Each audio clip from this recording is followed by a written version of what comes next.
My friend Ed was driving way too fast. At the time, we didn't realize he may have had too much to drink. Ed lost control of the wheel of that car, and he crashed into a mound of sand, sending that car hurtling into the air before tumbling back to earth. One of the first times that I came to, that's when one of my doctors said this. He said, Scott, in case you don't recall, you're in a bad car accident. You've broken your neck and have a very serious spinal cord injury that has left you paralyzed from your chest down. Diagnosed quadriplegic. It wasn't long thereafter I was being told I'd be confined to this chair for the rest of my life. 30 days into this experience, laying there, I started getting some movement back in both of my wrists. In the back of my mind, I started thinking to myself that no matter how difficult life would be going forward, that everything would be okay. When I first started pushing a wheelchair,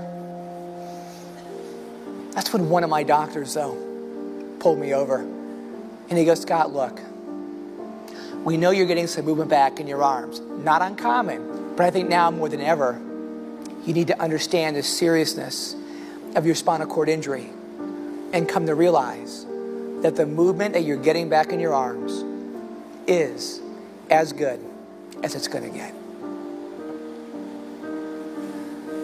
I don't know if that is exactly what he said, but what I heard was, you might as well go ahead right now and give up hope. Give up hope in the idea you'll ever come out of this chair. But the problem was, I bought into his words. My vision darkened. And to make matters a little more difficult for my parents, they were 2,000 miles away, and I literally stopped taking their phone calls. 4 days later, Dad got me on the phone, and he demanded to know what was wrong. So I made an executive decision to tell him. And all he said was this: I was out there 2 weeks ago for your birthday. Your attitude was off the charts. Remember how I reached down, put my arms under your arms, and hoisted you into the upright position? Do you recall what that felt like? Of course I do. Will you do me a favor? Will you go back and recapture that mindset and re-own it again? In the meantime, don't be upset with me. I'm going to have words with that doctor. And then come the next morning, when I woke up, I could not believe my eyes. Standing at that doorway, looking back at me, was my dad. Letting me know in a sense, everything would be okay.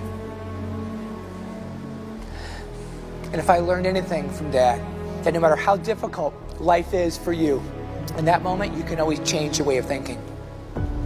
And that's when I made the profound decision that I was willing to fail, but I was unwilling to quit, while knowing that nothing worth achieving ever comes too easy.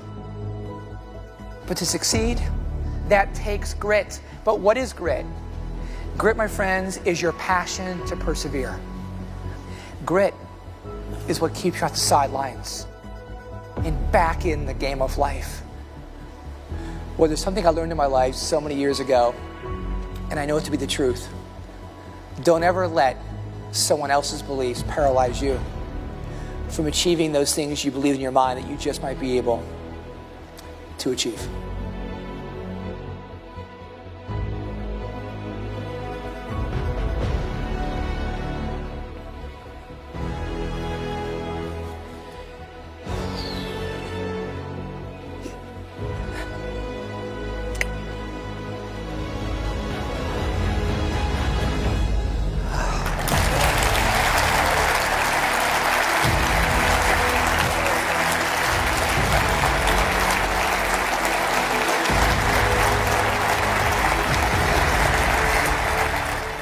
If you are looking to thrive, to beat the odds, and achieve extraordinary results in your own lives, don't give up too soon.